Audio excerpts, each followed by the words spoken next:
Good afternoon, everyone. Would you ever see a Pure Life truck drive into Arrowhead Stadium in Kansas City and have Patrick Mahomes spray down fans with a Pure Life branded Super Soaker as part of a touchdown celebration? As you can see, our solid financial results are pretty strong. Or have zombies replace the offensive line for one down? My guess is no. But you can in WWE. As a result of the global demand of all things WWE, that the battle for Raw's Rhea rights will be intense and fun. We are raising our guidance. Adjusted OIBDA is now expected to be within a range of $305 million to $315 million. Are focused on young athletes who may not, at this moment in time, be in the quote-unquote wrestling space. Great success means great profit. Mediocre success still means profit.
I like that. I appreciate that compliment, even though I know of at least one ring announcer in the New York City area that would not enjoy that because he calls himself the Bruce Buffer of professional wrestling. Yeah. No, it's not.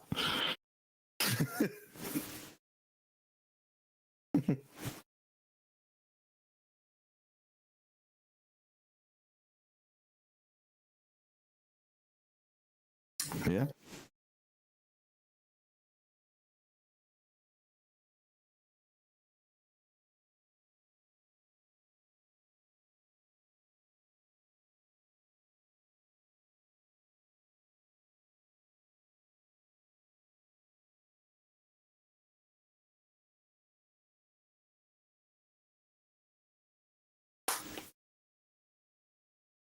I thought the show was very good. It was, overall, every match. Yeah, overall, every match was good. The crowd was sold out, and they were hot for it, and it was good for me. My Lego bow tie was, yes.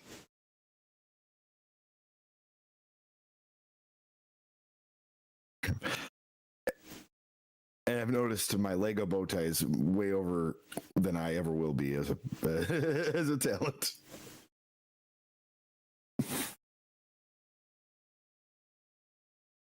Mm-hmm.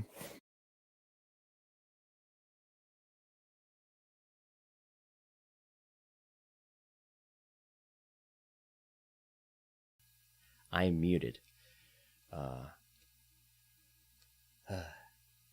Okay, we'll have to edit that. I just got a text from someone shouting at me. I am muted. So anyway, let's since I don't think I even have a backup recording going. We'll just do that intro over again.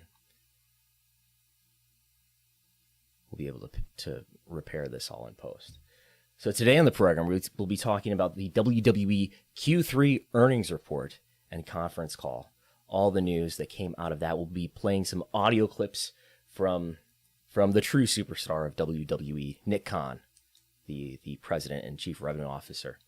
All the talk about media, the Rio rights, the Hulu rights, the Outlook, the usual masterclass of media economics that Nick Khan always gives on the conference call and quarterly earnings. And then, just after the conference call came to an end, there were some 15 talent, 17, 18, something like that, talent released by WWE. And then just when I thought I was safe and it was all over on Friday morning, an email came out saying, no, the number 4 executive in the company, Christina Salem, the chief financial officer, has left the company, being replaced by board member Frank Riddick. So we'll talk about all that today, maybe touch on a few other things, maybe some fast nationals. But first, joining us from my south, immediate south, is Chris Gullo. I feel like we just did this. Yeah, I'm happy to be here on a Sunday morning after a show. We were both on Excite Wrestling yesterday, and we gained an hour. Yes. So we got home an hour sooner than expected. I thought that for some reason I got it in my head that fall back means that you lose an hour. And I thought, oh my God, we have to do this podcast in the morning, and we're gonna lose an hour of sleep. But not the case. We gained an hour of sleep, which was good, because I got home at about 1 a.m. You got home even later than that, and as people can see on video, I've had my face gouged here. I was in a scramble, not like it was this big long grueling match that was a one-on-one match or anything. But I was in a scramble with including among others, Mark Sterling, and people of that nature. Yeah, it was overall it was a fun show, sold out crowd. They were hanging from the rafters there in the X, which is in the Oakdale Mall in Johnson City, right outside of Binghamton. People were hanging from the rafters in the mall outlet. People were lined up at the Cinnabon, going around the block. It was tremendous business.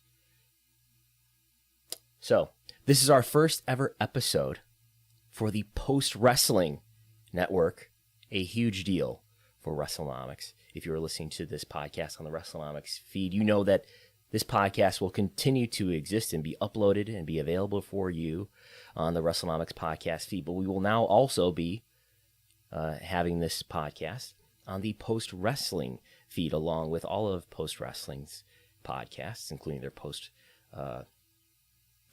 Raw show and their post pay-per-view shows, and things like the Long and Winding Royal Road with W.H. Park, and things of that nature. So we're very excited about that.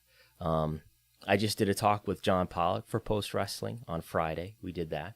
That's on their podcast feed and on YouTube. We'll go into some more depth, though, today. But yes, we are very excited. As people may or may not have seen the live announcement and press release that was disclosed on the most recent post-Raw show with John and Way. The international landmark agreement has been completed, and this is the result. They get us. Strategic partnership. And you too. I think it's how you phrased it. Yes, I Googled press release cliches, and that was key to that creative effort. So, what is? We should talk about what Wrestlenomics is for any new listeners who may be listening here today. What is Wrestlenomics? And why does Wrestlenomics matter? Why does it matter? Do ratings matter, Chris Gullo? They do. No, people in my Twitter tell me ratings don't matter. What about streaming? Nobody has That cable matters. anymore. What about streaming though? Sometimes I just watch the clips on YouTube though. Why do we care? Why do we care about ratings?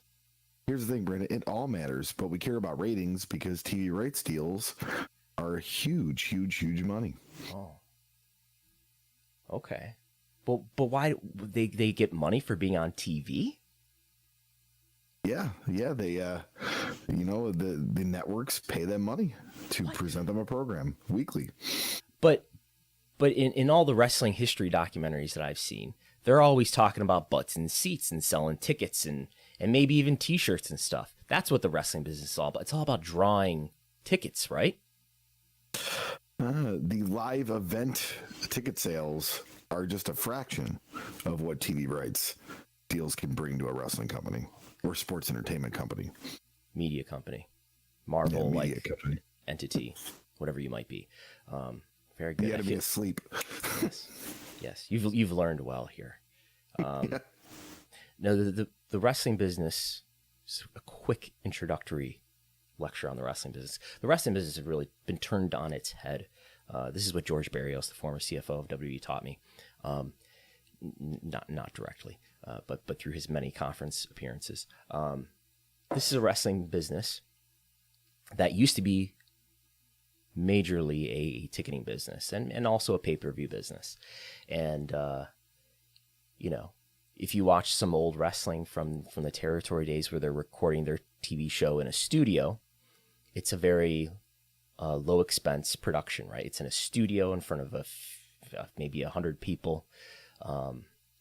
It's in a small area, right? The expense is pretty low. And to have that TV show be on the air, the wrestling company might even be paying the networks something to be there. It's essentially an infomercial to promote the events that they were promoting on the program by shooting angles and things like that. So you would not necessarily see the big matches on TV. You would see the big matches if you paid for a ticket and you attended the house show. Pay-per-view came in and changed that a bit and made it a little bit more of a media business. And when we say media, I think it's just sort of a highfalutin way to say video. If you just think about it that way, that's a effective way to think about it. Wrestling has become a media business. It's become a video business. Whether that's live, it's majorly a live video, live media business. That's what's by far the most valuable piece. But anyway, over time, especially, I would have to look back at the financial records that we have disclosed from WWE, but shortly after the Attitude Era or so, the TV business becomes more and more lucrative for them. They're getting more and more money from being on TV. And now we're at the point today where WWE, which is the company that we know the most about because they're a publicly traded company and they disclose some information every quarter, which we're going to talk about today. And now, just in the U.S., not to mention the rest of the world, they're getting $4 and $5 million for Raw and SmackDown, respectively, every time those programs are on the air, which is far more than they make for selling tickets at live events, even now, in this semi-post-pandemic era. And it's a lot more than they make on their other area consumer products, which you could kind of think about as merchandise, but it's licensing in a lot of other categories too. So there's that. It's that sort of the habits and the tendencies of wrestling are built up to be TV promotes pay-per-view or house show. And the economics of that have really shifted. So it doesn't work that way, but all the habits and tendencies and the structure of the U.S. wrestling business in terms of what the audience expects and how the creative is normally structured, all of that is sort of discombobulated by this, but whatever, bookers are adjusting. And I guess that's why we see certain things in like AEW where they do their sort of peak Dynamite episodes, whether it's like Winter is Coming or Blood and Guts, where it makes more sense now to have these sort of peak weekly TV episodes. WWE not quite doing that as much, but maybe that's something they'll do in the future, or who knows. But yeah, the business has really changed in terms of where the money comes from. in WWE's case too, I think there's a preponderance of evidence to show that from 2016 to 2020 at least, every one of those years, there's ample evidence to support that WWE's popularity diminished over that time, at least with fans, with consumers. But also over that time, because of the nature of their media rights contracts, WWE made more money over that time. Because of their guaranteed TV rights fees. So even if Raw and SmackDown ratings are down, in the short term, that doesn't matter. They're going to get paid the same. If Raw does a terrible rating, they're going to get paid the same. They're not even like AEW or some other companies that get an ad revenue share. They don't get any of that. It's all guaranteed, and it's all very predictable money for them.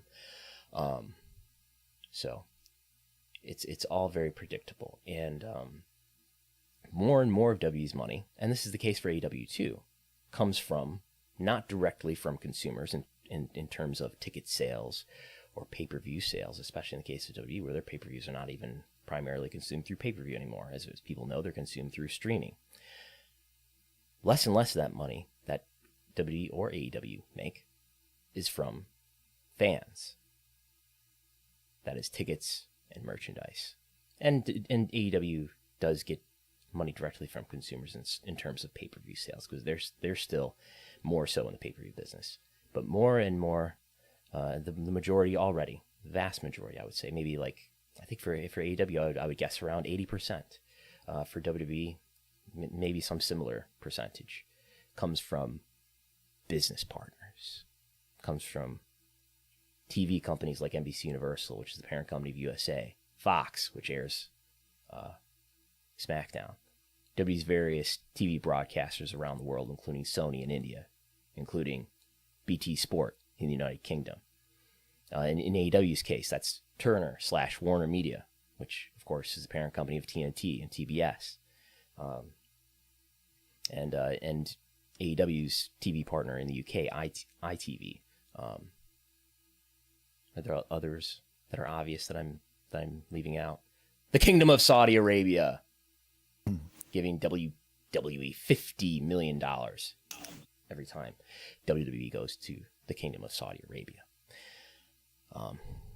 So it's very much a business partner-driven business, and the immediate effects of whether or not your product is popular are, I think, are quite delayed because of that. This sort of delayed effect from the money doesn't come directly from consumers; it comes from business partners. And one reason why business partners have become so important, at least on the TV side, is that I think what's happened is wrestling companies, wrestling programs are now being, you could say, more appropriately valued relative to their popularity, because there is cord cutting happening, and because the cable bundle is on the decline. Cable subscriptions and satellite TV subscriptions are on the decline. Even though they are on the decline, these businesses are still very profitable. And this is something that TV networks, satellite networks need to work out in terms of how are they going to survive as a business in the decades to come, when this business, which is still quite profitable, is declining. And one thing that they're doing to respond to that is they're holding on tighter to their most popular programs. And guess who's among the most popular programs on TV? Even though, yes, their TV ratings are down tremendously from prior eras, wrestling, including WWE and including AEW, are some of the most popular programs, especially within the 18 to 49 demographic, on all of U.S. television. And I imagine that's similar in other geographies as well. I would just add that, I'm actually glad you brought up that last point. What people don't realize, and I think the common wrestling fan that may not really know Wrestlenomics or understand it or go on Twitter or whatever, just thinks, oh, well, those ratings they did in the Attitude Era, they must have made their most money. It was a completely different landscape then. And, WWE, AEW, especially those two, being a live product that you have to pretty much watch live to know what happens, or it's all going to be over the internet, is extremely beneficial to TV companies and networks to get that, because we live in the world of Netflix and Hulu and Amazon Prime, where some people don't have to like be at their couch at Tuesday at 9 o'clock to watch a scripted series. They're like, oh, I'll watch it tomorrow during lunch at work or whatever it may be, because that's something there's not going to be a lot. You can wait on that, but you can't really wait on a live sports program or live wrestling program. Live is very important. Yeah, it makes it so beneficial, and I just don't think people kind of realize that. Yeah, those Attitude Era ratings were great, but WWE was not the top most popular stuff, even with those ratings. We lived in the world of Friends and Seinfeld and South Park and so much more. Mm-hmm. And I'm just putting a chart on the screen for people who are watching on video, just showing that here's the fiscal year of 1999 and 2000, where this is adjusted for inflation into modern U.S. dollars. In modern U.S. dollars, they made $91 and $93 in net income. That's a measure of profit, the most final measure of profit. $91 and $93 million in their best years. In 2020, last year, the year of the pandemic, with no ticket sales for most of the year, $132 million in net income. Again, 91, 93 in the Attitude Era. 132 in the pandemic year of 2020, which was their biggest year ever for profit. Just to give you an idea, I think WWE is significantly less popular than they were in the Attitude Era, but the nature of the economics is that they're making more money than ever. And I would add too, okay, that's sort of how the economic picture looks. But why does this stuff matter to wrestling fans? I mean, there's probably no, I mean, well, I guess there is. There's a sports business journal. there is focus in media on the business of sports and in other areas of sports. But I think there's a special interest when it comes to wrestling, because I can go right now on the NFL.com and I can look up what the scores were for last week. I can look up what the standings are. Look at those numbers and wins and losses. I can look up who's the leading passer in the NFL right now. Who's got the best completion percentage? Who's got the best QB rating? Those are hard, objective facts that are not in dispute. Now, if I want to look at something similar for pro wrestling, as everyone knows, wrestling is a predetermined pseudo sport. We can look up what the wins and losses are in Cage Match. Cage Match is an awesome resource of match results. Those match results, though, are determined by a creative team, a booker, usually one person, usually with the name Vince or Tony. They decide who's going to win and lose. So wrestling fans are very passionate, and they have their favorites or they have their opinions about what should or shouldn't happen, who should and shouldn't go over, and often what people want to do to look to see whether the creative decisions are justifiable or are the best business decision is to look at the business metrics. This is, again, the wins and losses are a subjective decision. There really aren't stats in wrestling that are truly objective, except for the Wrestlenomics, except for the business numbers. And I think we have the exciting and the important responsibility of essentially being the only scoreboard that is objective. And people can debate about whether we're analyzing the numbers fairly or not, whether we're missing something important. But I think that's what we're doing here, is we're the scoreboard for pro wrestling. Yeah, I mean, I would say, when it comes to Wrestlenomics, you, Brandon, I said it yesterday, you're the brains and the brawn of it. I'm just a guy that can kind of steer this podcast ship. But from my perspective, and being in wrestling it's going to be 10 years for me and independent wrestling in this December. I've always been fascinated with the business side of things. And how the business does deals and all that, and production and all that, can really steer not only popularity for promotion, but what talent a promotion acquires and how much they grow. And we're in an exciting era of pro wrestling where it's not just WWE, it's WWE, it's AEW, it's MLW, it's Impact. a rebranding of Ring of Honor next year, New Japan Pro Wrestling, and so much more stardom. And it's exciting to see these businesses grow. And the only way they do that is through TV rights deals and partnerships and all that. And that's where WrestleNomics shows you the growth, or maybe the decline of certain companies. But I think that's why, especially I think WrestleNomics matters more now than ever, I think, because of how pro wrestling is today. There's definitely been an increase in interest since the introduction of AEW, because now there's all these comparisons that we can make. Just to briefly, we'll talk about one more thing here. We'll move on to the quarterly report. But just to take the TV ratings, there's far less interest in TV ratings in 2018, when the only two, Impact Wrestling was on Pursuit. Nobody could find, and I still haven't been able to find ratings for what Impact was doing on Pursuit in 2018. There was Raw and SmackDown on TV, and you could get those numbers through Showbiz Daily, and that was great. Maybe there was Lucha Underground, but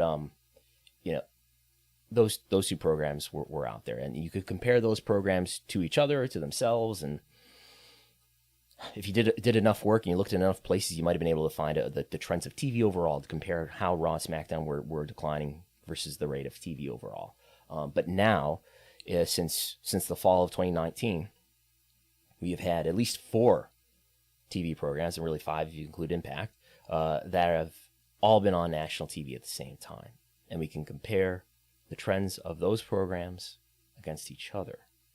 And I think it's been especially interesting, this is my opinion, in a time where we've had, until recently at least, an NXT that was not headed creatively by Vince McMahon, and an AEW that's definitely not headed creatively by Vince McMahon, and comparing how those shows are performing, whether they're declining or a lot or a little or on the increase in the ratings compared to Raw and SmackDown. So that's been very interesting to see. And I guess we could touch on this too.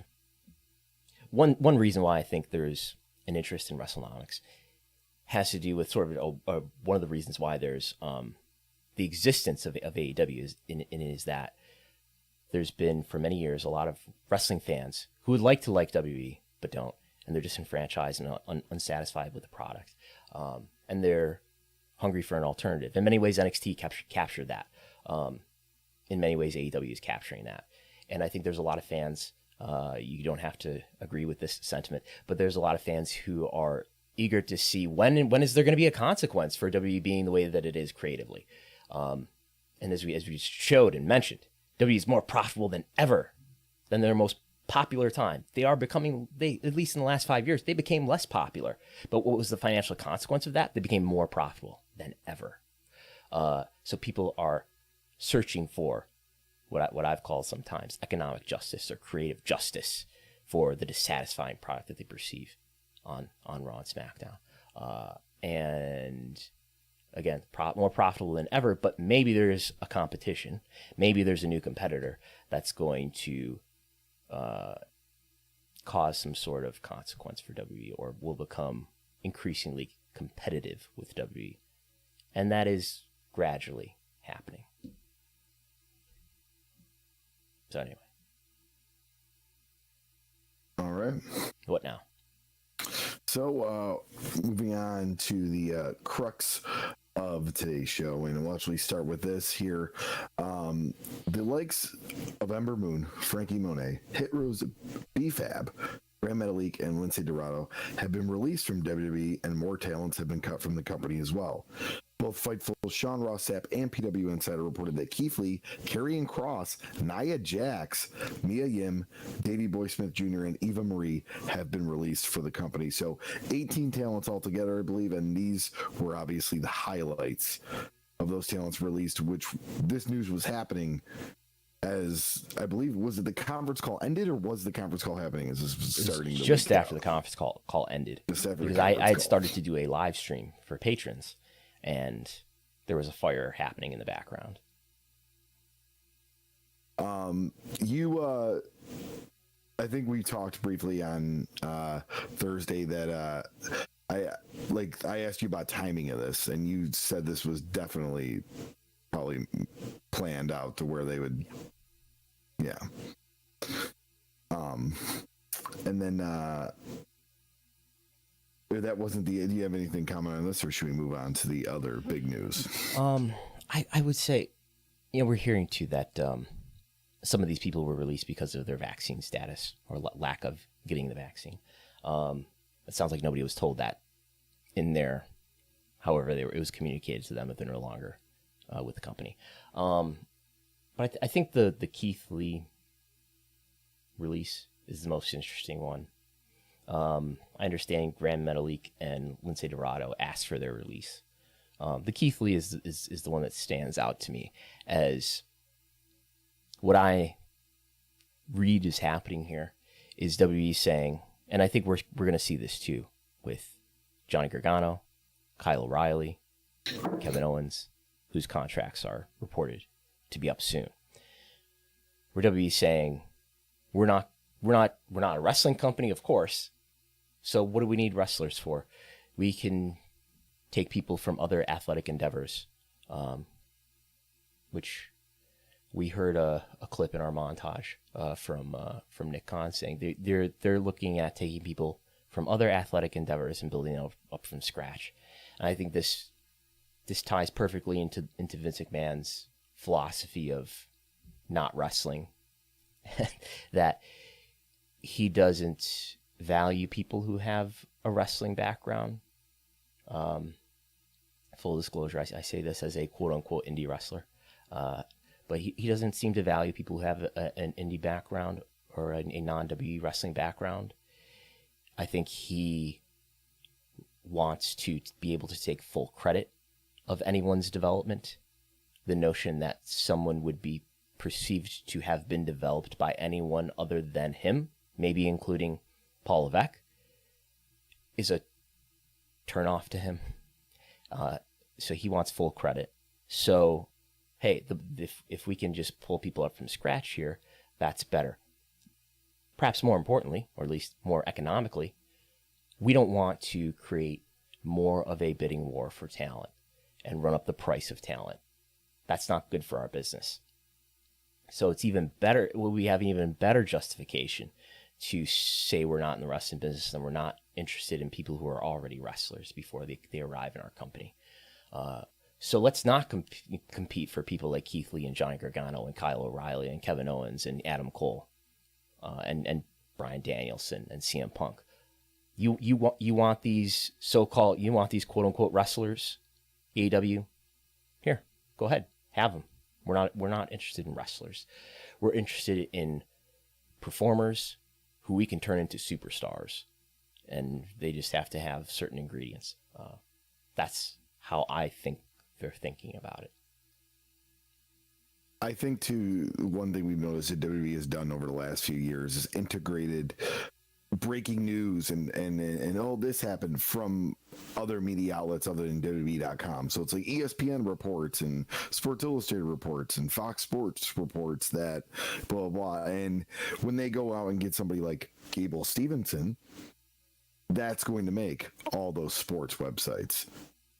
Not necessarily would make websites if they go on the indies right now and sign like the hottest indie talent. Yeah, sure, it's going to be on PW Insider and Fightful, but you acquire a former NFL player, a weightlifter, an Olympic athlete, there's going to be more media coverage, and you know they absolutely love that. Synergy of all the media companies, you know. Yeah. Well, I think Vince, he likes positive mainstream media attention. He wants to transcend the wrestling business.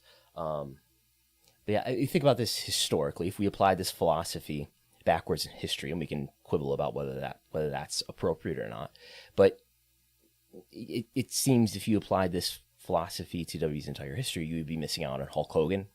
You would be missing out on Macho Man Randy Savage. You would be missing out on Bret Hart, on Steve Austin. You probably still get The Rock under this filter because he did not have a wrestling background before he came to WWE. You would not be missing out on Kurt Angle or Brock Lesnar. They seem to fit this profile. But you would be missing out on at least two of the biggest stars, arguably the two biggest stars that you've ever had in your company. John Cena too. I mean, he was a wrestler before he got signed.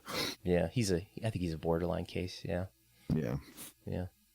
True. You probably still get Batista, right? Yeah. You can still get Randy Orton. You still get Roman Reigns. You don't get Triple H. I suppose not, but he's got a wrong-headed philosophy of wrestling anyway. He actually descended into valuing indie wrestlers. So anyway, there's that.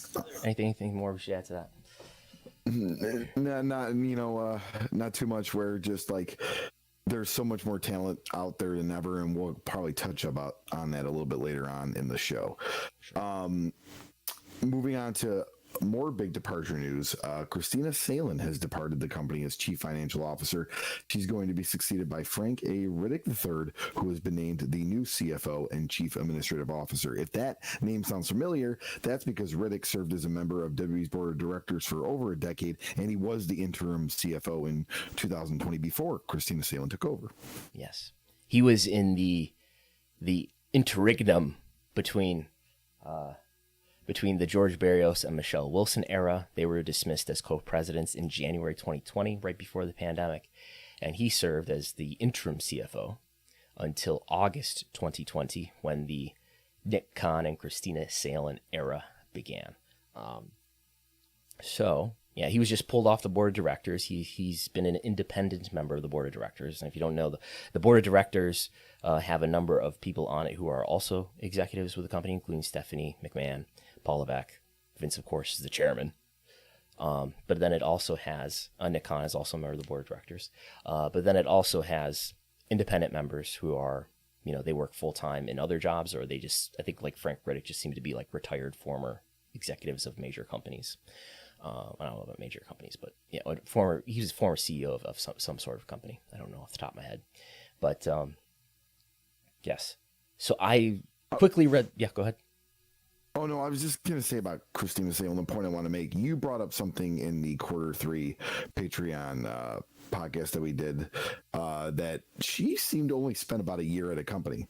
And then Here we go. The next day after we do that, it like lined up with what you saw on LinkedIn. So if you look at her LinkedIn profile, she's been the CFO, most notably of Etsy, which she was a CFO for a number of years for Etsy, which is the online retailer. But after that, she was the CFO for United Masters. She was the CFO for a company called Moda Operandi, which I think is a fashion company. She was CFO for those two companies after Etsy, United Masters and Moda Operandi, for just over a year and a few months for each of those. We are now at the year and a few months mark for her at WWE.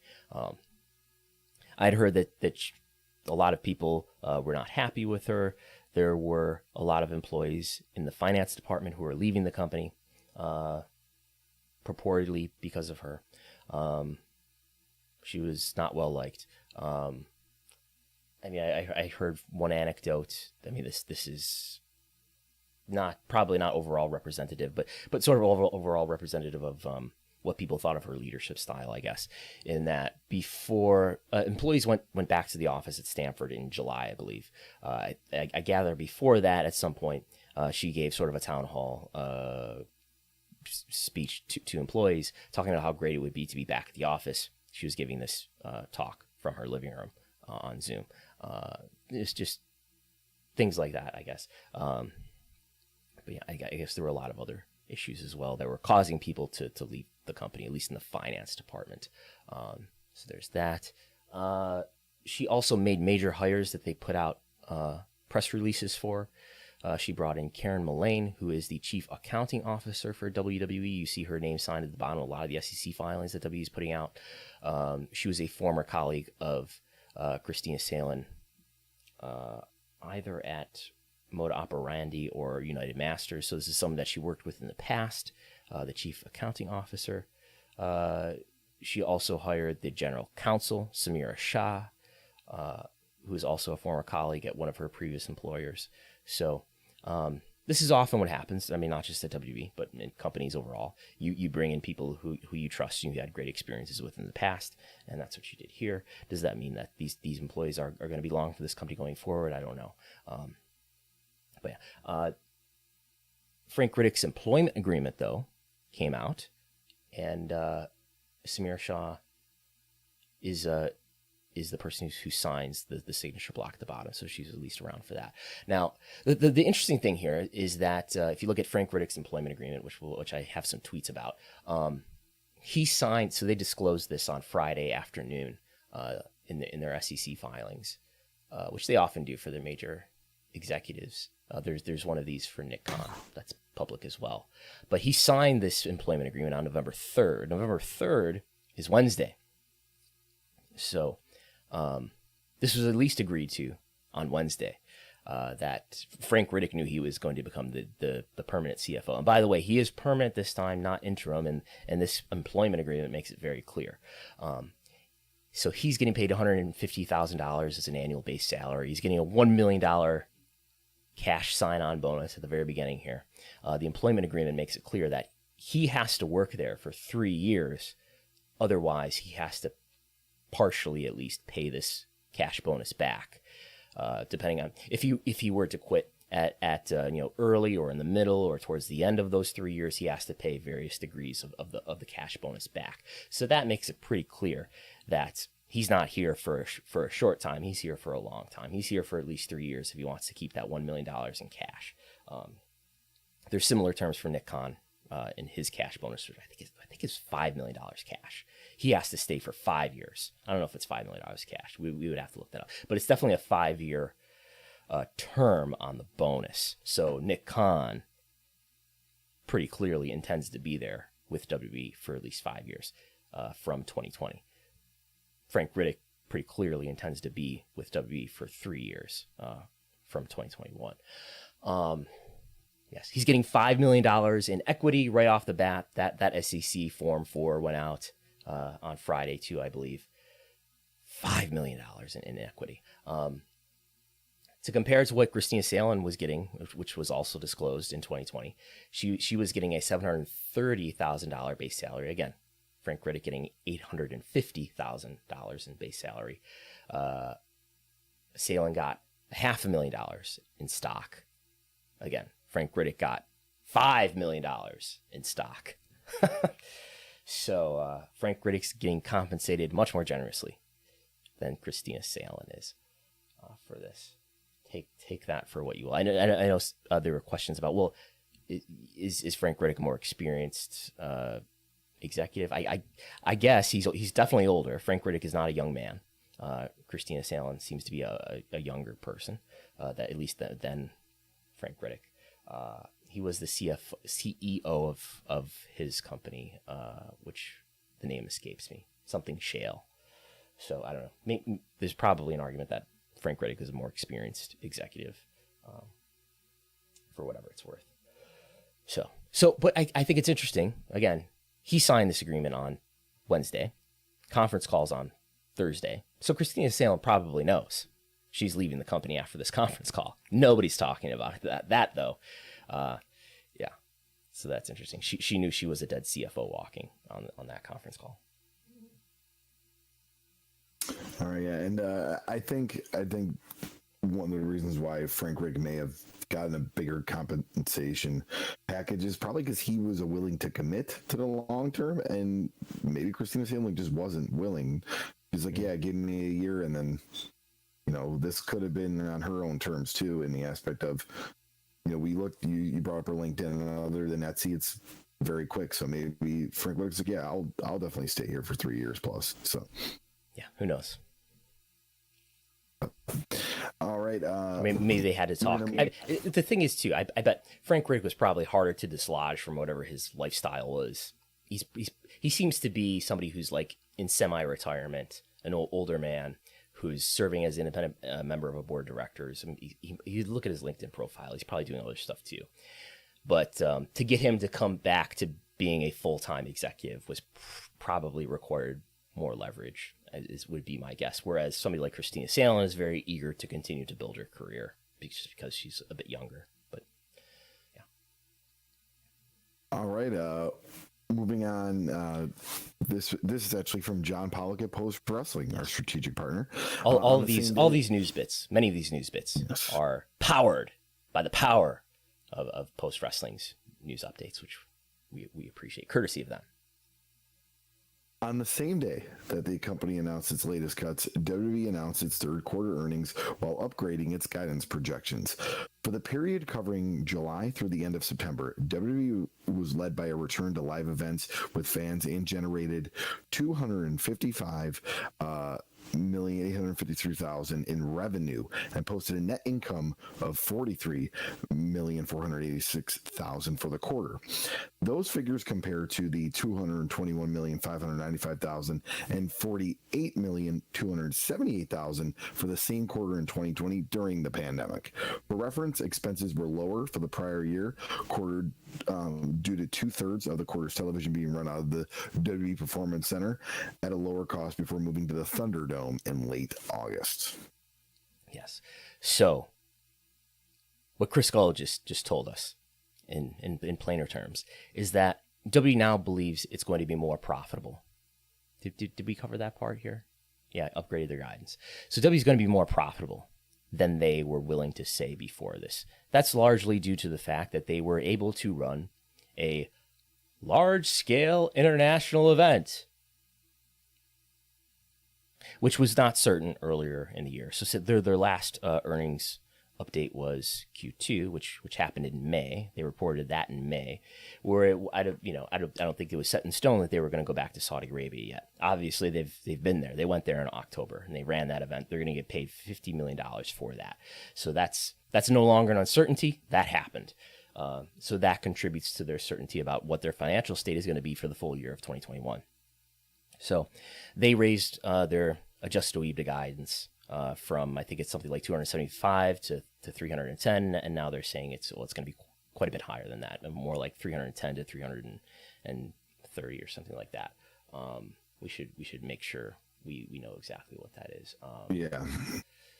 Let's look at the earnings press release. So in essence, WWE is going to break its profit record again. That is the headline from that, and they're going to be more profitable than they thought they were originally. So yeah, adjusted EBITDA. Let's see here. In January, they were projecting earlier. Adjusted EBITDA is their preferred magic profit metric. We focus here more so on net income because that's a real accounting principle. But they like to talk about adjusted EBITDA where they exclude things that they feel like excluding. But anyway, they were projecting $270 to $305 million for the full year. They're changing that. Again, 270 to 305. They're saying, nope, it's going to be 305 to 315 million. So they're going to be even more profitable. This time around, for their profits, let's see. They reported, what was the net income again? Do we have that here? $43.5 million in net income. Now, just to congratulate ourselves here, and to congratulate you, the listener, for listening to such a accurate analysis of W financials. So, stock analysts for every quarter who cover WWE in addition to a lot of other companies, usually media companies, they put out their estimates and they put out their estimate of what they think WWE is going to report for the given quarter. The consensus analyst, so it's about 11 analysts, I think it's somewhere around a dozen usually. They put out their reports. The average was expecting a 34-cent earnings per share. What is an earnings per share? Just think of it, earnings per share, also known as EPS. Just think of it as a way of measuring profit. If you want to know, it's taking the net income. Think of net income as like your net pay after taxes. They take the net income, divide it by the number of diluted shares, the number of shares that there are in WWE, which is like 83 million.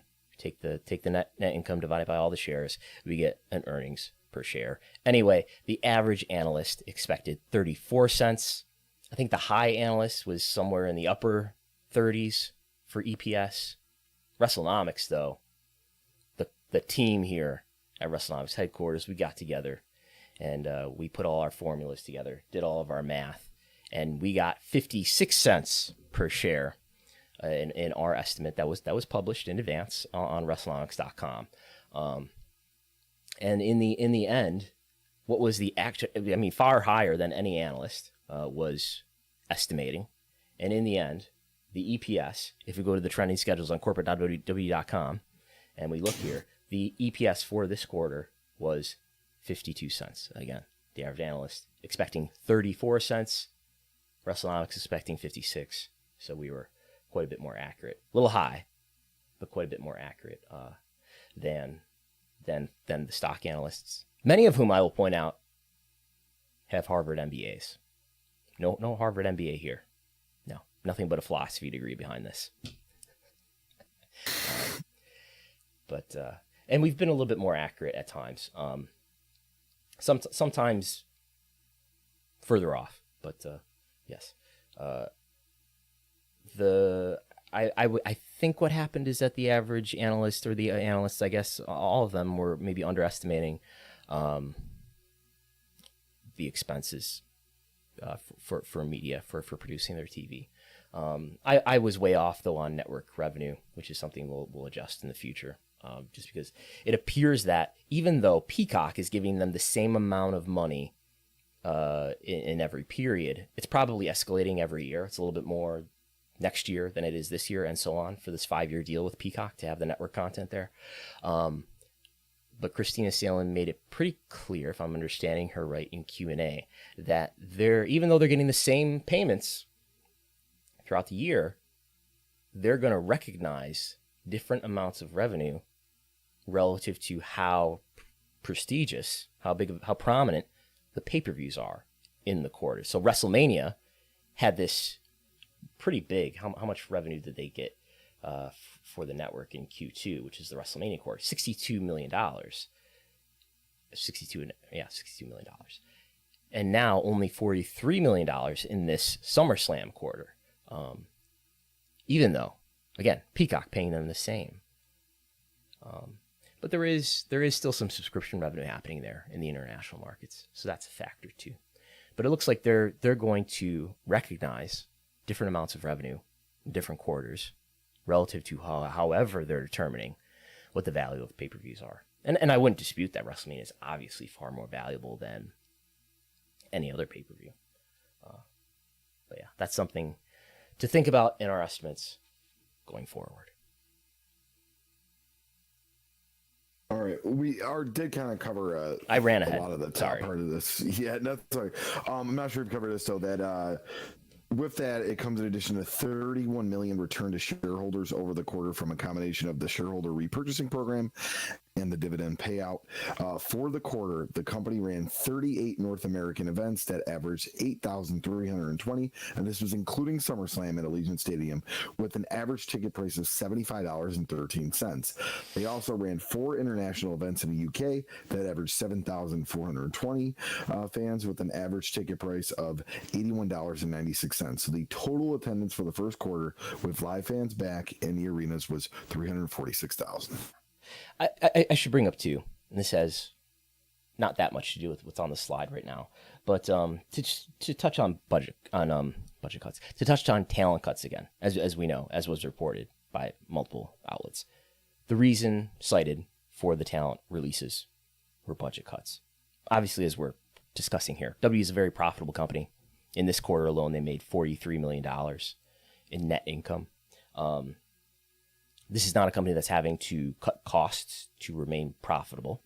They pay a dividend every quarter of 12 cents per share. That's normal, though. That's been the case for a long time. But they also participated in their stock buyback program. They bought back their own stock, which is supposed to help the price of the stock. Another way to return value to their shareholders, right? You make your shareholders' stock more valuable by buying your own stock and running up the price of the stocks. The stock price, they reported that they bought the stock price. They bought shares back when it was somewhere in the 50s per share. So they were not buying it as high as $60 per share, which it was just before the earnings call. But just to highlight, look, the this company's doing well financially. Budget cuts, I'm sure were the cited reason, but it's more about like hitting a target so that the company can be more profitable. I don't think this is a huge outrage. As people who have been following my work for a couple of years may remember, I wrote a quite opinionated piece around the time that W made all these cuts early on in the pandemic, when there was far more uncertainty about what the economic state of the country and the world was going to be. And not only did they cut talent, but more importantly, in my view, they cut a lot of employees who are not making six figures and who did not, maybe have as many options as talent did. So there's that. Yeah. So attendance, this average attendance of 8,320, which includes SummerSlam, is the highest average attendance that I could find going all the way back to 2010. This is enormous. This is on the level of a WrestleMania quarter in average attendance, skewed obviously by one huge event. But this is huge, and they benefited from the major SummerSlam event, which had something like 45,000 paid attendees, but also from just the pent up demand of the return to touring, especially in July. They returned to touring the middle of July. I think July 16th was their first show back on the road in Houston. 14,000 attendees. This is reflecting paid attendees, not just people in the building.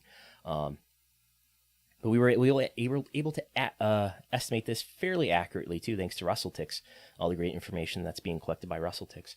I was a little low, so this gives us a good idea going forward of what the percentages of comps. I was a little aggressive in my estimate of comps, so I'll be a little bit less aggressive going forward. I think it's going to be a lot lower in Q4, though. Some of the data that we're seeing from WrestleTix so far in Q4 is not as encouraging. I think the pent-up demand round is over with, and the more normal era of live events is upon us. Live event division. So W's got three major divisions: media, live events, consumer products. Again, think of that as media, video, live events, tickets, consumer products, it's merchandise. And live events division has struggled to make a profit in non-WrestleMania quarters in the last couple of years before the pandemic. This quarter made a tremendous profit of, we can look that up real quick in the trending schedules. The live events division in operating income, which is how we're going to talk about profitability by division. Operating income for the live events division was $9 million. Compare that to, the most recent pre-pandemic quarters where they lost $200,000. They lost $3.5 million. They lost $1 million. In a good WrestleMania quarter in 2019, they made $12 million. Obviously driven by WrestleMania more than anything there. So a great profit for them in the live events division. I see WWE struggling to make a profit in this division in Q4, even though they're going to have these holiday tour events, which usually do well. But we'll see. Obviously, I think it tells you that maybe they should reconsider what their live event strategy is. Maybe they shouldn't run so many house shows. We can debate that. But this is not like a crisis that this division struggles to profit. Maybe it's just a loss leader. You have to run live events if you're a wrestling company. You have to run TV in front of thousands of people. Otherwise, your ratings are going to suffer, as we learned in the pandemic. So they got to do this. If it's a loss leader, that's fine. But yeah, maybe there are ways to make this division more lean.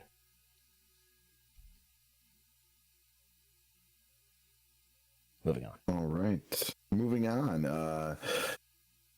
So Nikon placed a heavy emphasis on the re-airing rights to Raw that come due in the back half of 2022, without being more specific, along with the shopping of the WWE Network's international rights, which seem to infer the idea of licensing the network as it has with Peacock domestically. Now, Khan has stated that the rights to replay Raw belong to Hulu, who Khan feels will see NBC Universal sell their portion of Hulu to Disney at its 2024 valuation, and that the battle for Raw's replay rights would be intense and fun. Intense and fun. Yeah, we've talked about this before. I think we've mentioned like Tubi TV and other possible avenues that this re-airing rights could end up on. Tubi TV, the Fox Fast free ad supported TV platform. I can't remember if this is something that I broke. I think this is something that I broke months ago, that the Hulu rights are coming up, and this is sort of a confirmation of that. But here's Nick Khan. Here's Nick Khan for those watching on video. Here's Nick Khan discussing the RIA rights. RIA. I discussed this with John Pollock, but I still don't remember. We all know what he's talking about, though. He's talking about the next day rights that are currently held by Hulu. So here's him talking about this.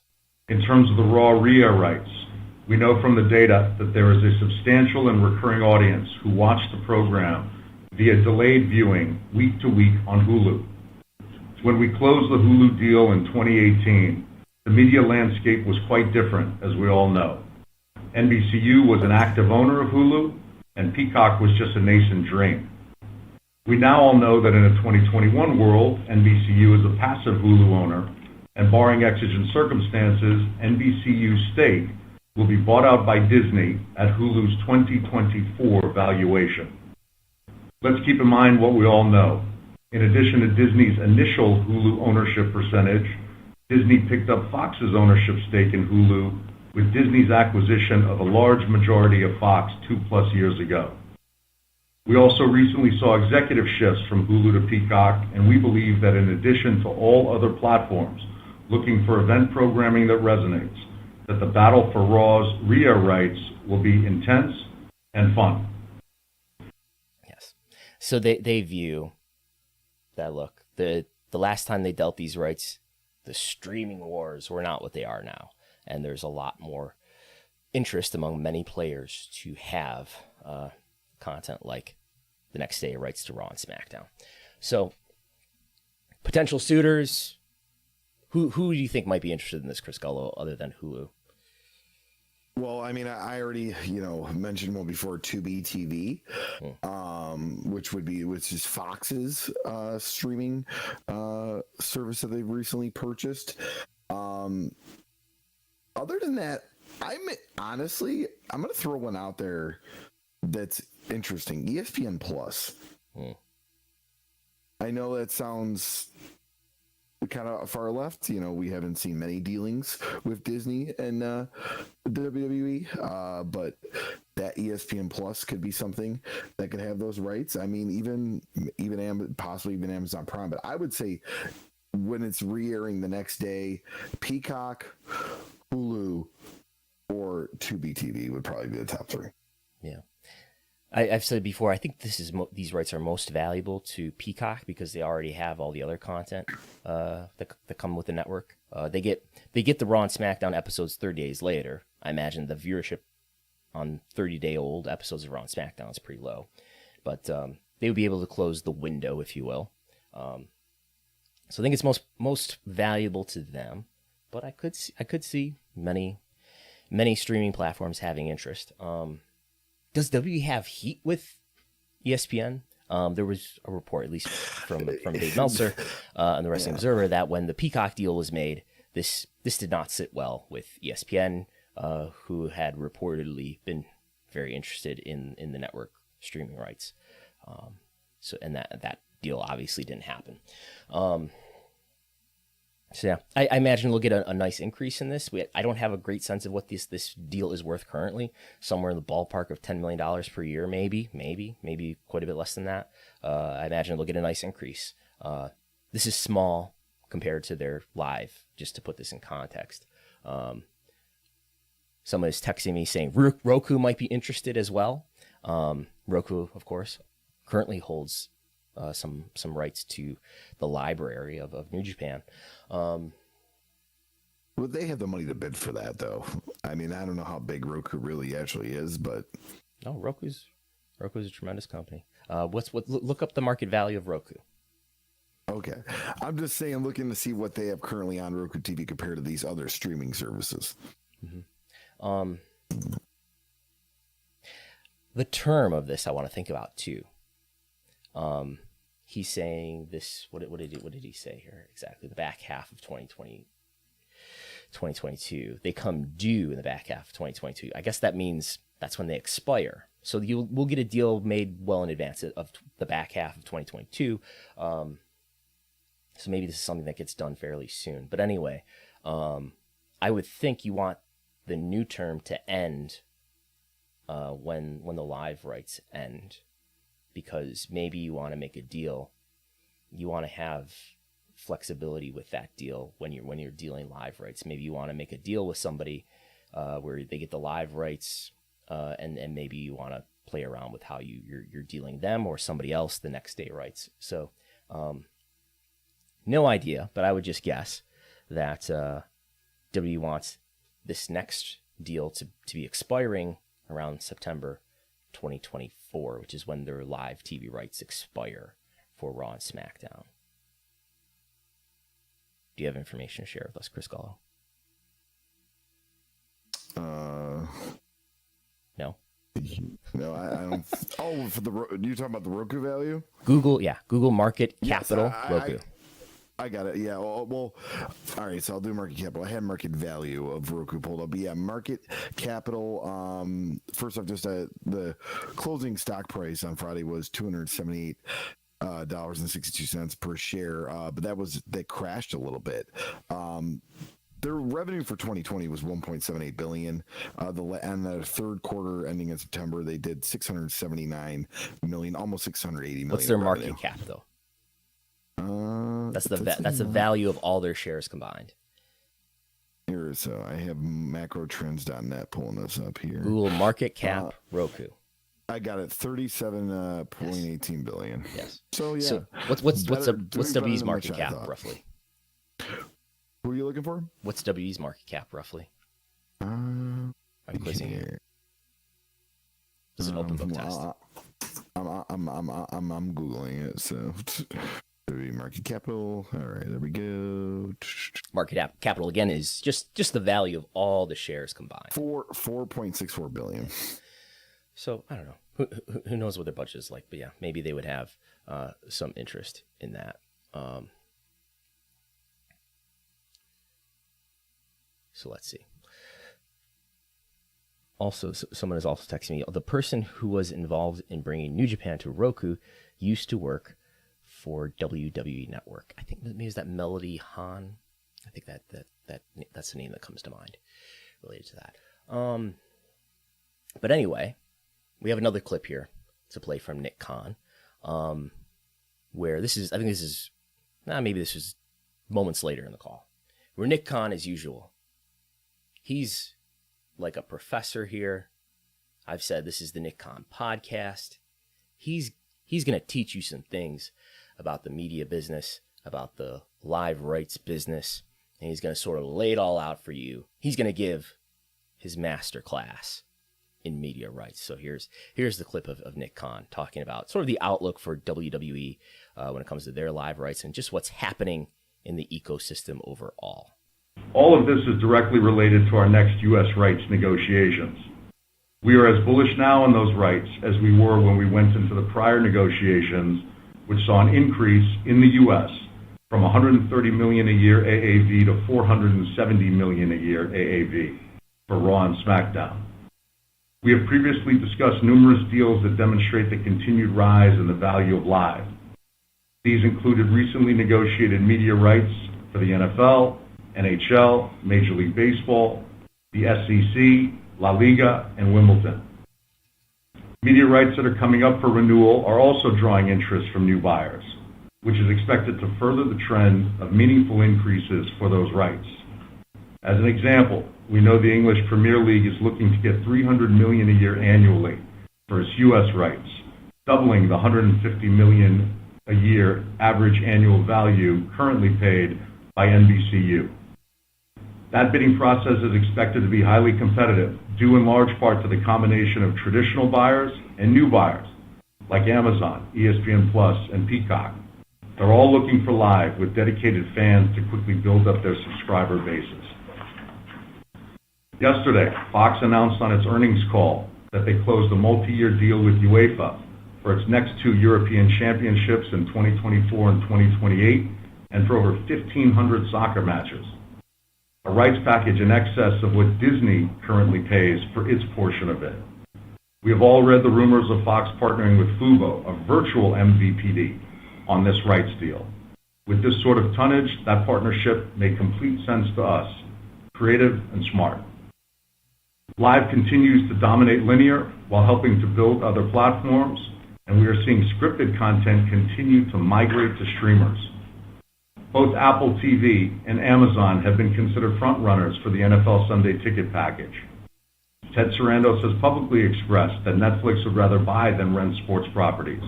He seemed to be referring to Formula One, coming off of the success of their Drive to Survive program. So there's Nick Khan talking about who are all these players who are potentially bidding for live sports rights, and what are the properties that are coming up. He points out in the most recent deal, the current deals that Raw and SmackDown are under right now in the U.S., from the previous deal, they got a 3.6x increase. They got more than triple the value that they were getting before, almost quadruple. So that gives you an idea of the trajectory. That's the direction it's going. These rights are not just doubling. Sometimes they're tripling, sometimes quadrupling. He's pointing out that the EPL just got, the English Premier League, just got their rights doubled. And the big speculation that people who own these live properties are excited about is the notion that Amazon might get interested. They are among the richest companies in the world. ESPN Plus, the Disney-owned company, might have interest in WWE. They certainly have interest in sports. And Peacock. He talks about how Fox and Fubo are partnering together. I think he was talking about UEFA there. And I think as a sports business journal has reported, I think this is from Nick Khan's friend John Orand, Apple and Amazon supposedly have interest in Sunday Ticket. I am more skeptical than I was a few months ago that the tech companies, the FANGs, Chris Gullo, do you know what the FANGs are? Yes. Tell me what the FANGs are. Facebook, Amazon, Netflix, Google. There's two A's, though. It's FAANG. Apple. Yes. Let's see if I can do it fast. Facebook, Apple, Amazon, Netflix, Google. But anyway, the idea is that, oh, wow, these are the most wealthy companies in the world. Maybe if they have interest in live sports, look out, because then the price for live content is going to really skyrocket even more than it already is. Are they really interested in the Sunday Ticket? Maybe. Amazon has obviously got rights to Thursday Night Football. And I think they're going to become an exclusive home of Thursday Night Football in years to come, as part of the deal that's already agreed upon. I don't see any of these new companies having interest in live sports in the U.S. markets. In the international markets, I know. Soccer and tennis, Amazon is doing business internationally.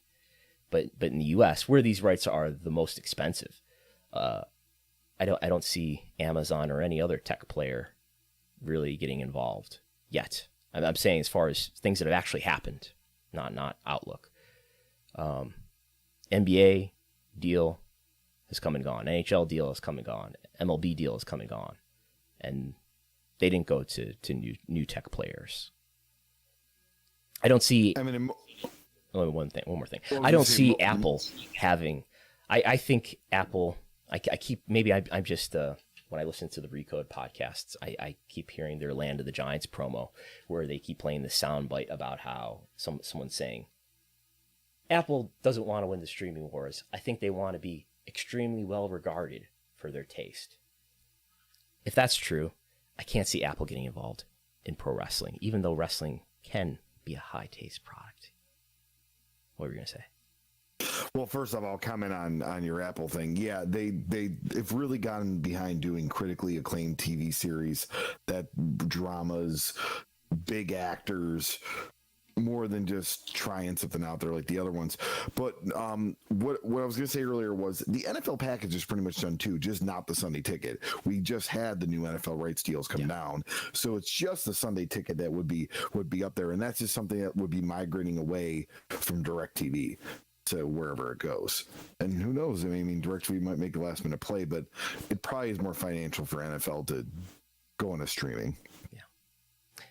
In the big picture, though, it might sound like I'm being pessimistic. I think W is still in a really good position to get a nice increase in their TV rights fees. Again, we're still in a position where a lot can happen between now and 2023, perhaps when a deal for Raw and SmackDown gets done. We're still, a year and a half or something away from that time. But no, I see there's a struggle and a strong desire for live content.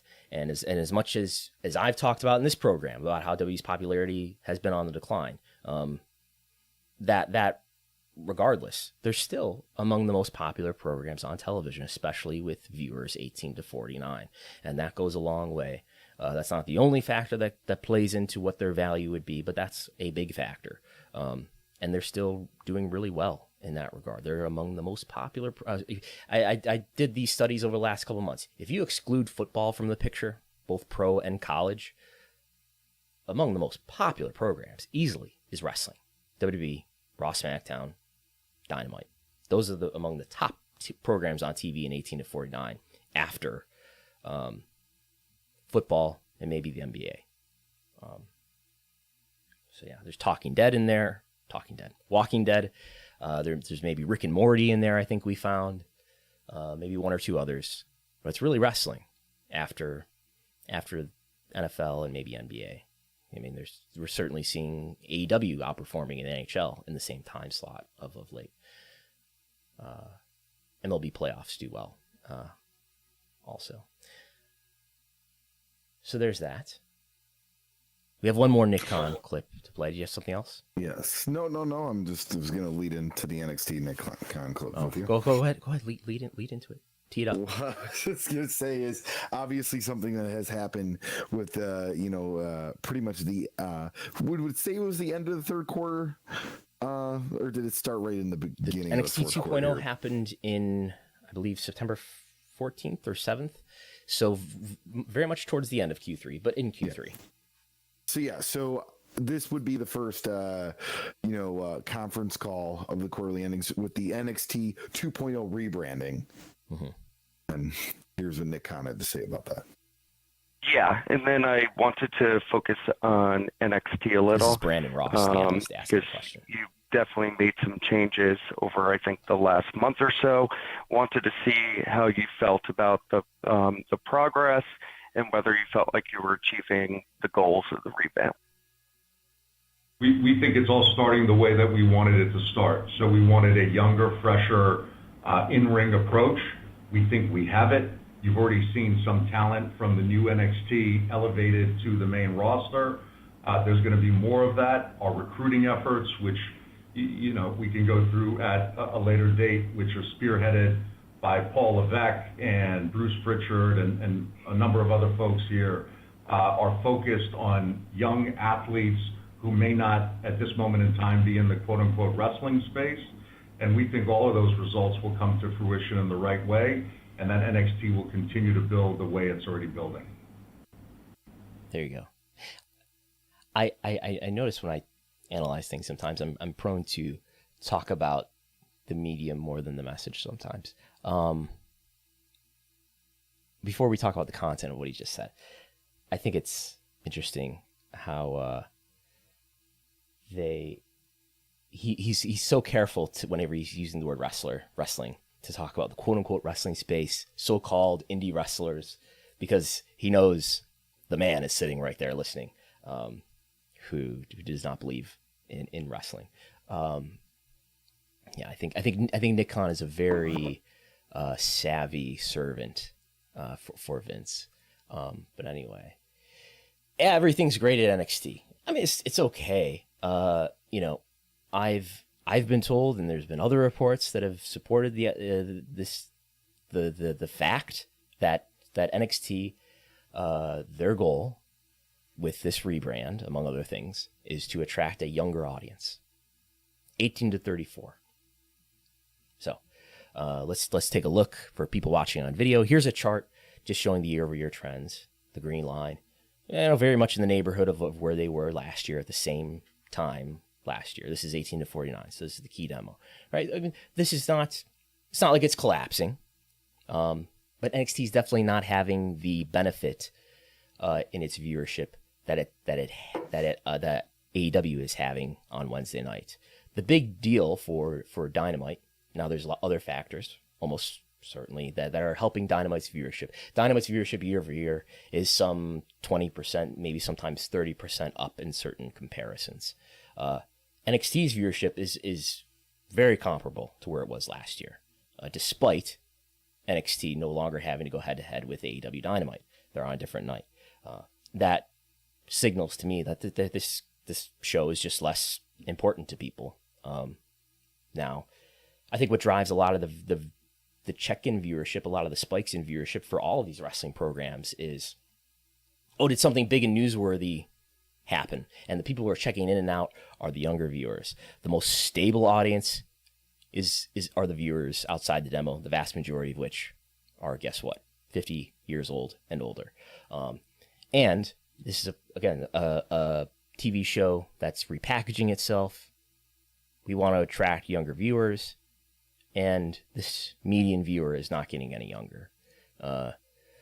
Early on in the rebrand, they did a median age viewer of 62, which was the highest that I've only been tracking this since May, the middle of May, but that's the highest I've ever seen. Until, to mention quickly, this past Thursday, when Impact, with its volatile small sample, scored a 63-year-old median viewer for Impact Wrestling on Access TV Thursday night. But anyway, yeah, NXT median age linear TV viewer watching live in same day is in their late 50s, sometimes 60 years old. On one occasion, 62. Raw and SmackDown are in the late to mid 50s. AEW Dynamite is 50, sometimes late 40s. Rampage is a bit younger, in the late 40s more consistently. Maybe because it's later.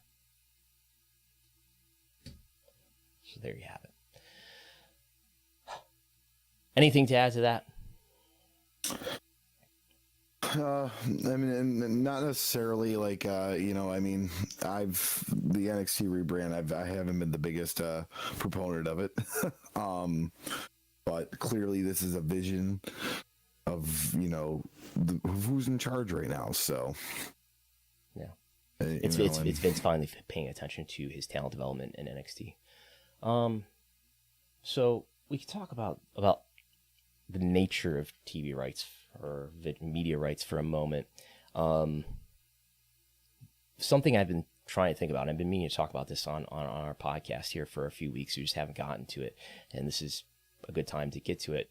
I think what you could say this: what we've been seeing, what we saw in the last completed round of TV rights for WWE versus the round before that, was that the deal got more complex a bit. In the 2014 deal, Raw and SmackDown were just sold to NBC Universal, right? And Raw and SmackDown aired on the USA Network. SmackDown was on Sci-Fi, and then it was moved to USA Network, right? One distributor owned the Raw and SmackDown rights. They also, during that term, increased the value, to their credit. You criticize WWE for a lot of things. They've diminished their popularity over the years, but they did do something that was really good for their financial state, which was they did the brand split. As much as, I could say creatively, I don't like the idea of a brand split. I want there to be one funnel where there's one champion, etc. But they did a brand split, and that increased the viewership of SmackDown, in large part because they put it on better time slots and better networks, and eventually made it live on Tuesday on the USA Network, as opposed to like Friday on Sci-Fi. So that's a big factor that helped their viewership. But besides that, that's part of it. But besides that, they gave SmackDown its own exclusive roster, which it didn't have before July 2016. SmackDown was a much more missable show because you could see the same talent on Raw, and it was clearly a program with a higher priority. Raw was, but after the brand split, you had separate talent, separate rosters, better time slot, better network. They made this more highly viewed. They made this less of a missable program. SmackDown. So going into those TV rights negotiations that were completed in 2018, that went into effect in the fall of 2019, Nick Khan, not yet the president and CRO, but someone working for CAA, a talent agency, helps WWE make this deal where he said, let's not just maybe sell both of them to NBC Universal. What if, kind of like the NFL, we sold different products to different distributors, and we sell Raw to NBC Universal, who have held this program since 1990. Well, with the exception of Viacom, have held this program since 1993, with a brief exception. And then maybe we split off SmackDown and put that to the open market, which they did. And of course, Fox bought SmackDown. And WWE made more money that way in their TV rights fees than they would have otherwise if they would have sold Raw and SmackDown to NBC Universal. The number is out there in the Hollywood Reporter. I think they were going to get something like $300 million average annual value if they were going to sell Raw and SmackDown to NBC Universal. But now they're getting, between the both of them, $470 million average annual value. So it's like if you buy something in bulk, you get it more cheaply for you. You get a better deal if you buy more of a product oftentimes, right? You buy it wholesale. But if you buy smaller quantities, you might have to pay more for that. So that's kind of what they're doing here. They're selling a smaller quantity to NBC Universal. They sold another quantity to Fox with SmackDown, and they got the benefit of being on a higher reach platform, which is very important to them. Another reason why I'm kind of skeptical that a digital platform will be like the exclusive live distributor of W content, because I'm not sure that the discovery and the reach is strong enough. But anyway, I digress. Maybe in the next round, the deals get even more complex. We're talking about next day Hulu rights here. As I said earlier, I think it's something that they may do, that they may make sure that whoever gets the Hulu rights, that deal expires September 2024, aligning it with the live rights so that they have all the flexibility they can get in terms of how they're going to deal the Raw and SmackDown rights. Maybe the live, maybe there's a live traditional component to this. Of course, there will be to some degree. Maybe there's some sort of digital live component to it too. Maybe Peacock gets live rights to certain episodes of Raw. I'm just fantasy booking here. Maybe who knows if the SmackDown, whether or not SmackDown stays on Fox is the biggest question, right? NBC Universal is so involved with WWE. It's hard to see Raw leaving NBC Universal because they're involved with Peacock, they're involved with NXT, they're involved with Ms. and Mrs. But yeah, it's maybe there's ESPN Plus would be interested in SmackDown. Maybe there's certain episodes that would air on the traditional platform, certain episodes that would air on the digital platform without making it too complex for the viewers to figure out. But that's something to think about in some way that WWE may drive higher rights fees in this upcoming round. WWE is almost the last major form of sports, if you would call it in that ESPN Plus doesn't have. They are now, we know about the deal, especially in the combat sports world. We know about the deal with UFC, but now they've been airing big boxing events on ESPN Plus as well. And we talk, they have rights to the NHL, they have partial rights to the NFL, partial rights to the NBA, partial rights to the MLB. It would be their last major, I think. And they have soccer rights too, so yeah, it would be their last major big thing. Yeah. And as we talk about this, for this complexity of the rights perhaps being the case for WWE, I think this applies just as much to AEW, whose deal is probably up around the same time, depending on the option, whether or not the option is picked up by Warner Media.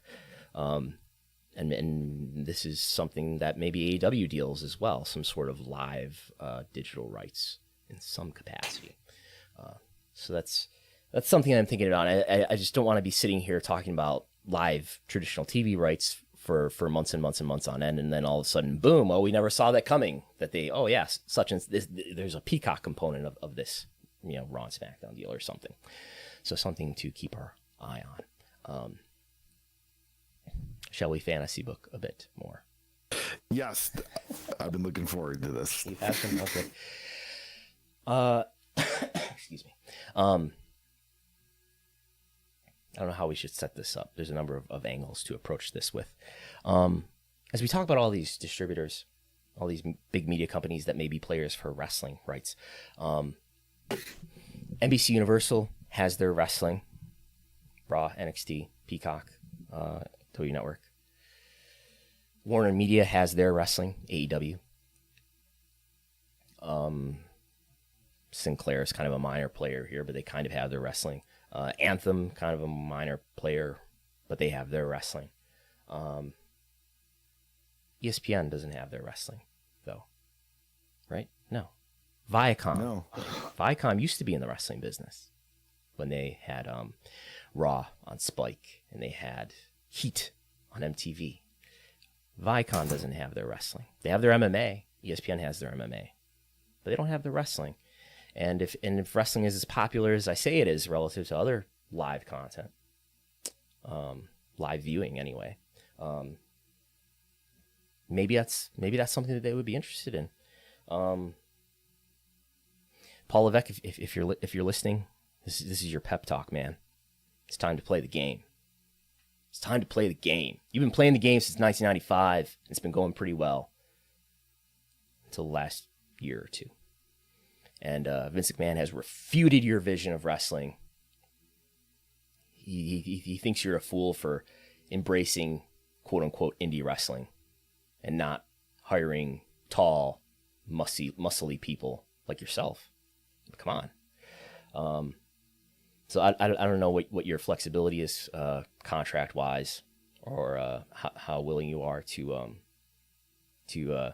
break the loyalty pact with the family. But I suggest that you check out season 2, or maybe the last episode of season 2 of Succession. Check out what Kendall does there.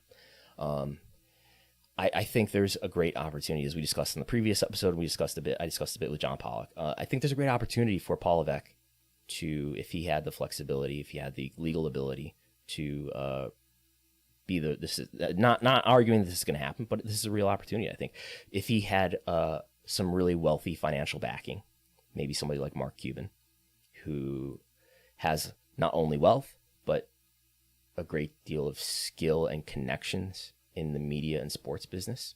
Seems like Mark Cuban would fit that bill. There was talk that Mark Cuban would maybe have some interest in New Japan at some point. That has not come to fruition. And I think, as John Pollock pointed out in our talk, wrestling smarts actually matters too, and that's one way that Tony Khan has been really valuable to his company. Not only is his family very wealthy, not only did he have a lot of connections in the sports and media business, but he's somebody who studied the wrestling business really closely. Never worked in the wrestling business before this, but he studied it really closely, and by God, that ended up mattering. And I think you can criticize Paul Levesque, but maybe he had some handcuffs on him to some degree, but he built a really successful brand, NXT, that in many that I'll tell you, you can listen to George Barrios and Vince McMahon's own public words about this, about how they're just giving happy talk, but how surprised they were that this brand NXT emerged as this really popular thing. And maybe if the main roster was more satisfying to audiences generally, maybe there wouldn't have been as much of an opportunity for NXT. But nonetheless, NXT became this thing that became a real ticket seller. Did not turn into a very valuable media property by all indications that I can see. But it became the most popular program on the network, at least for a time. And it became a hot ticket, at least when it came to takeovers. Yes, in pairing with main roster pay-per-views. Sometimes not though. And it became something that they felt was worthy of taking on the road with national tours, not just in the Florida loop. But anyway, I think they did something that was genuinely meaningful and genuinely impressive and successful. Paul Levesque, that's to his credit. He built a lot of relationships, has a lot of a credible track record as a result of that. And there's clearly some homes in the big media world that would maybe have some interest in wrestling. question is who's the financial backer of this? I don't know. I don't think Paul Levesque himself is wealthy enough.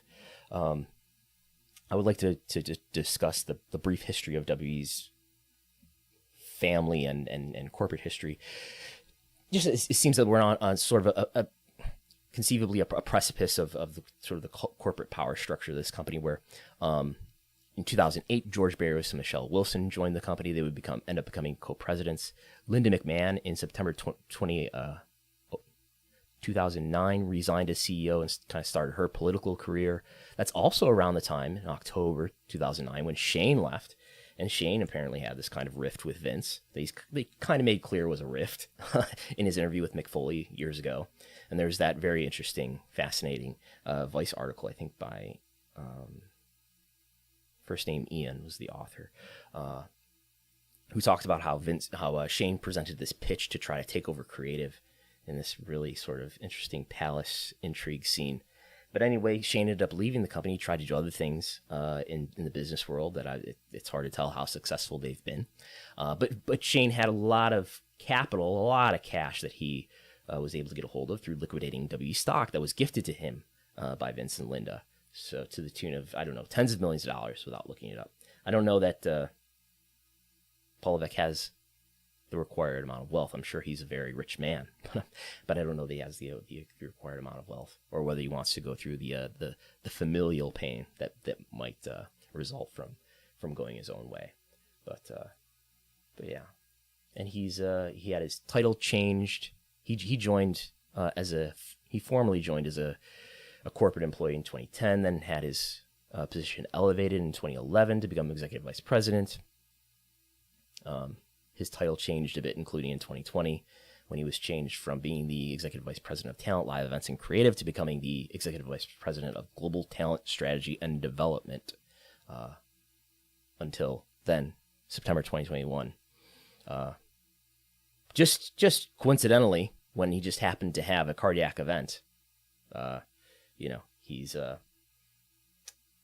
apparently, to my view, been sort of dethroned here from the NXT leadership. So there's that. You have thoughts on this, though? Yes. We were kind of talking before, off air about, and you put the question out on Twitter of what, maybe very rich people would have an interest in pro wrestling. And there is a lot of, that aren't currently involved in the business. And there is a lot of celebrities that like pro wrestling, but the values of net worth and all that just really wouldn't be there unless they got together a group and whatnot. But one name that comes interesting to me is LeBron James. He is a wrestling fan. Net worth is about 850 million, so almost $1 billion. He's been in like different ownership groups for other things, so he could be someone that would maybe get together a group. But to your point, I think if a third billionaire or just a third major, wealth source does get involved, this is the best time to do it. The talent pool is huge out there. It just seems almost every month there's another group of 15, 20 talents. And we saw in these last 2 weeks alone between the Ring of Honor roster and the WWE releases, like 50 plus talents are out there. And Triple H, obviously, he's a type of guy that, I feel like a billionaire would really feel comfortable putting his money in his hand, their money in his hands, because of where he comes from and his track record. I don't know if anyone else could just approach a billionaire right now and go, hey, let's get into the wrestling business, and then be really on board for it. Because you got to remember, Tony Khan was a wrestling fan. Yeah. He's the creative scenario. And the business in one. Yeah. He's the backing. Nobody had to convince him. you know? Well, he had to convince his dad, I guess. Yeah. Yes. But so, but I mean, does some type of, wealthy person that sees how TV rights deals are and the trending upwards of the income that you could receive get involved? I said it, and this was before we knew Sinclair's loss in the third quarter. I said it before that. I was surprised that a company like Sinclair didn't put more into the wrestling business but clearly it's their whole business that they just they didn't want to take the risk, and I don't think they had the vision. Yeah. Yeah. And I don't know that they would. Lavi made the point that I don't know that Lavi Margolin made the point that I don't know that they would play well with others in the media industry, who they would probably have to cooperate if they went further in terms of media distribution. But I do think honestly this is something it's certainly just fun to think about. It would make our job more interesting, obviously, but I think there's a legitimate good economic pitch, like financial opportunity here. Because of, as you mentioned, the talent is more available now than it's been in a long time. All of that talent has been released, now have increased exposure from being on WWE media platforms in one form or another. There's a lot of talent available. Triple H is somebody who would fit this sort of creative leadership and talent leadership role well, both because of his experience and his, I think very, very arguable success with NXT. And the value of live sports is tremendous and growing. And it's not quite like starting the XFL, starting another wrestling company is not the same as starting the XFL or starting another basketball league in terms of there's a weakness there in that people want to watch the major one. There's some truth to that, but wrestling is kind of this weird hybrid of sports and scripted entertainment too, and I think there are different flavors to hit different fans with. Obviously, there's a vast variety of scripted entertainment that is somewhat similar to one another. So I think there's space for at least 2 and perhaps 3 major wrestling companies, and I think there's a tremendous amount of revenue to generate from media rights fees over the long term.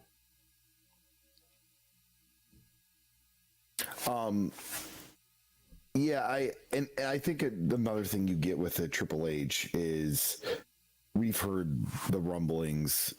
Oh, he's a Vince guy. He's a Triple H guy. She's a Vince, a Vince talent. Triple H talent. There's going to be talent that probably believe in the vision of Paul Levesque and may not re-sign with WWE and would go to some company if he was in charge, or not sign with AEW, or maybe jump for even AEW when their contract is up. So I think people, here's a guy that put a lot of impact on a lot of people's lives. We hear so many people talk about Triple H. Oh yeah, Triple H was great, instrumental bringing me in, this and that, and he. From my experience with friends and acquaintances that have had that experience of being signed down there or just getting opportunities, he does communicate with talent. Like he's not insider Chris Gullo with his insight. You're not talking to somebody through. It's like, oh, by the way, Triple H told you. Keep your emails open. No, it's Triple H saying keep your emails open. You know what I mean? Keep your dates open. We're gonna talk. Yeah, I mean, I think it's evident through public statements that people make when they leave the company. They often thank Triple H, and they don't thank Vince, probably because they didn't have much of a relationship with Vince, but they did with Paul Levesque.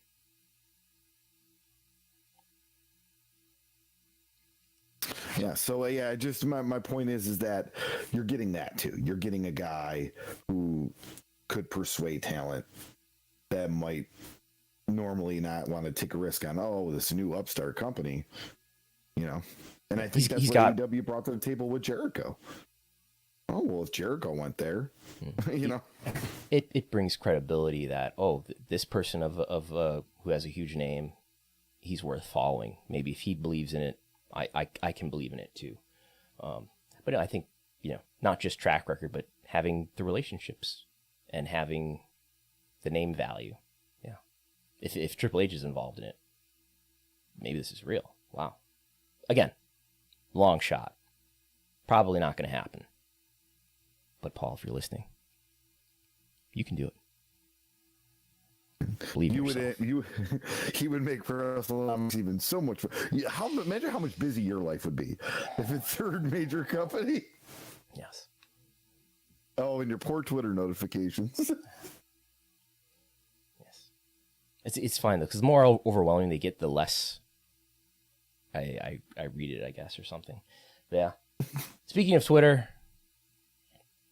Alfred Konuwa did report Fast Nationals. There were no Fast Nationals last week for SmackDown and Rampage, even though SmackDown was on FS1. SmackDown back on Fox. The Fast Nationals for Rampage, Friday night, 10 p.m., according to Alfred Konuwa of Forbes. 556,000 viewers total. In the demo, 267,000 viewers. SmackDown, the Fast affiliates showed the same thing, but the SmackDown number, 1.978 million viewers, 663,000 in the demo. Based on recent differences between the Fast Nationals and the finals, this is what I expect for the finals. Finals are always a little bit higher for both programs. I would guess somewhere around 2.1 million viewers for SmackDown. This could be, in terms of a Fast affiliate, this was the lowest Fast affiliate in months. So this could be the lowest SmackDown in months, but it's probably going to be the lowest SmackDown in weeks, at least. Rampage looking like it's going to do around 580,000 viewers and maybe something like a 0.22 in the demo. But we'll find out for sure Monday afternoon. All right. And with that, this super packed show is fading to a close. Am I going to do I will do a live TV ratings talk Thursday afternoon, 5:30 p.m. Eastern, live on the Wrestlenomics YouTube channel, which you should subscribe to and press thumbs up on every video in there. I have a Patreon. Wrestlenomics has a Patreon. Patreon.com/Wrestlenomics, where just for $5 a month you can get TV ratings reports nearly every weekday, because that's the nature of the wrestling media ecosystem at this point. There is a nationally televised wrestling program on television nearly every day, and I write a TV ratings report for each one of those. You also get access to the Wrestlenomics Viewership Spreadsheet, this enormous resource of wrestling TV ratings across all sorts of demos. All that data you get access to yourself in the form of a Google Sheet, plus lots of other content. Again, patreon.com/Wrestlenomics. Join the hundreds of others who have already signed up, including very intelligent members of the wrestling industry. Plugs for you, Gullo? Yeah, well, just to go back to the Patreon, think about this, folks. For just a little under 17 cents a day. He's doing the math. Yeah, 17 cents a day. Wow. It's one of the most affordable Patreons out there, and probably the bang for your buck, for sure. But yeah, for me, Chris Gullo on Twitter, Instagram, and Facebook. Upcoming, so we just got done with Excite Wrestling. I'll be at ESW Wrestle Bash on later this month, November 27th, I believe. Other than that, November's pretty free, so stay tuned if I pick up something here and there. RTI Pod on Twitter, as well as Rediscovering Indies on Facebook and Instagram. That's my podcast with Jonathan Ash of GoPro Wrestling. He and I break down independent wrestling topics once a month. We are doing a deep dive in the NWA title and really a lot of the main business of the NWA from 2007, which is the end of the TNA era, to 2017, which was when Billy Corgan purchased the rights to the NWA. Part 3 just came out a couple weeks ago. Listen to that; it's very interesting. People talk about the Adam Pearce, Colt Cabana Best of 7 series a lot, but what people don't realize that was. The match 7 was right when Bruce Tharpe took over, and neither of them were going to be NWA champion because Bruce Tharpe had a different vision. Plus Bruce Tharpe's relationship with New Japan and so much more. So check that out. RTI Pod, Rediscovering Indies. We're available on most podcast platforms. And as we wrap up this program, it is just after 1 p.m. Eastern, which means the Buffalo Bills are taking on the Jacksonville Jaguars. Go Bills. Yeah. Go Bills indeed. You can follow me on Twitter at Brandon Thurston and at Wrestlenomics. You can go to Wrestlenomics.com and get lots of info and resources and articles about the wrestling business like you've never seen before. Yeah, I think that's all. I'm Brandon Thurston.